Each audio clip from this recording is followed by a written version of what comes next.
Man, it's been a while since I've talked about Boruto. I've been preoccupied with some stuff, so I haven't been able to give my full opinions on the last few chapters. But, I mean, to those who already read Boruto, you guys already know what's going on. But I wanted to share my thoughts on Code. But, before that, I wanted to talk about some highlights I enjoyed about the last three chapters. I know everyone's really mixed, or I guess not really mixed. A lot of people are really disappointed with Code. But everything else I really enjoyed. Shikamato really put his intellect to work when it came to him being locked in a room with both Ada, Daimon, and Code. He really strategized to make sure that Naruto and Sasuke wouldn't get into that room when he knew what Ada's abilities were. And I really enjoyed Ino as well. Yeah, she actually played a really good role. She managed to work really hard to communicate with everybody. She listened to Shikamaru. She was very hopeful, and I really enjoyed that. And I know people really wanted Naruto and Sasuke to actually enter the room to see like how Ada would affect them, but I feel like that's something Kishimoto might be saving for later. So overall, I really enjoyed it, but let's talk about chapter 71 for now. So let's talk about Code. So the chapter starts off immediately where it leaves off, where we see Code getting ready to kill Amato, and then boom. Amato just quickly wants to talk to Ada. He's like, oh, Ada, a word.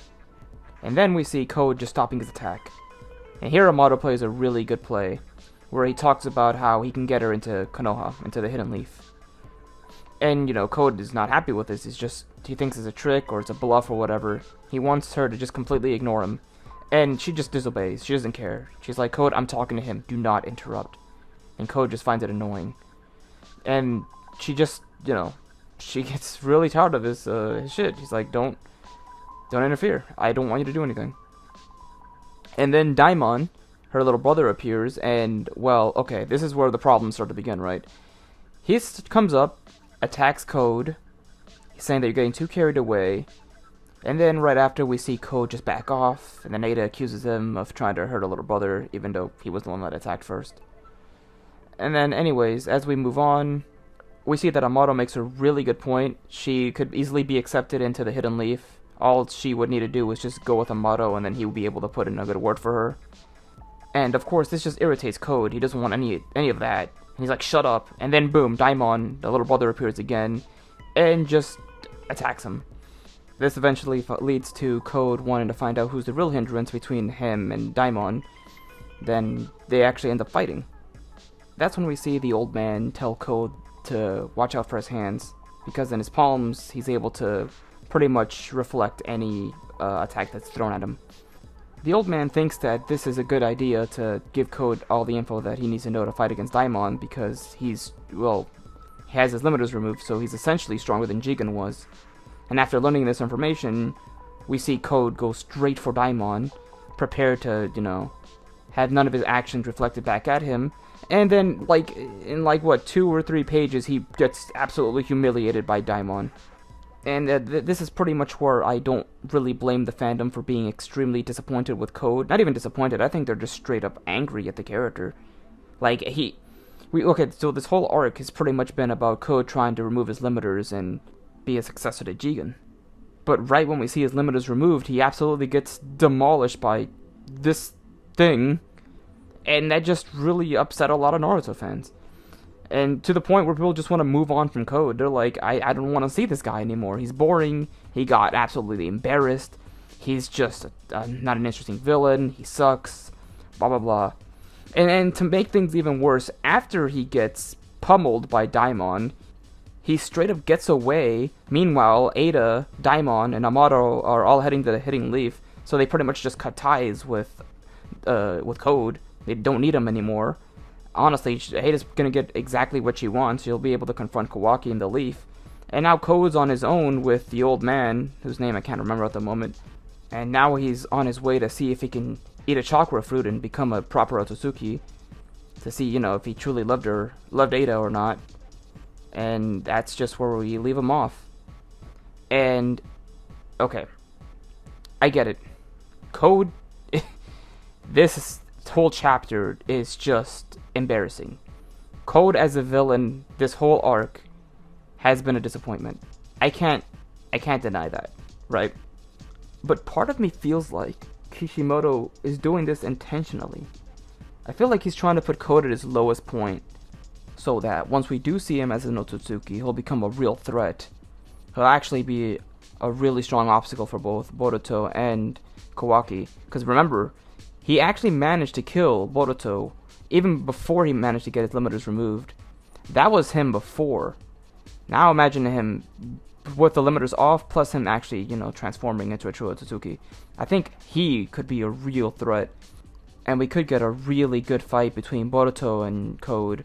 Maybe not even just Boruto, maybe all of Team 7.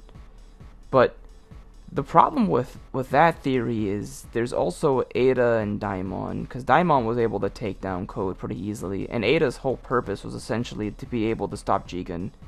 And if Code manages to transform, she would probably be able to take him down with no ease so long as she manages to, stay close to Kawaki.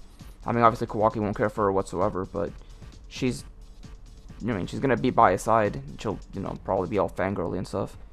So, I don't know. That also brings up the other interesting question. What is Ada and Daimon going to do once they reach the village? Are they actually going to, behave and, not cause any trouble? That doesn't seem right.